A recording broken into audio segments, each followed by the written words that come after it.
Hey guys, it's Davin here at Brewbitz.com. One of the things we sell on our website is this little red thing. Now this is what we call a hand corker, and regularly once people buy them they get in contact with us and go, how do I use it? So I thought I'd show you how. So what are we going to need? We're going to need a little tea towel, a set of tongs, we're going to need a bottle to cork, and we're going to need some corks. And over here on the hob I have got some sodium metabisulphite solution. It's just come off the boil, and I'm going to drop the cork in and leave it in there for about a minute, just to soften slightly. And also the sodium metabisulphite solution kills any bugs on it.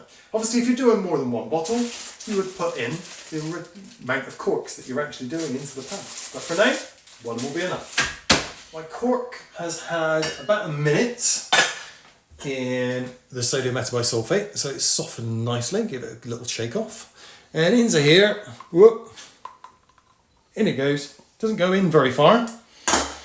So down here on a small little table, I've put the tea towel and I've put the bottle on the tea towel.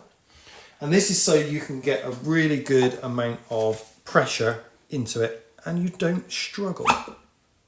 There you go. It's as easy as that. If you're up here and trying to do it up here, it's so much harder to get the pressure that you need to insert the cork. So I find when you're doing the hand corker, down on the table is how you need to do it. Simple and easy as that. It's in a perfect amount.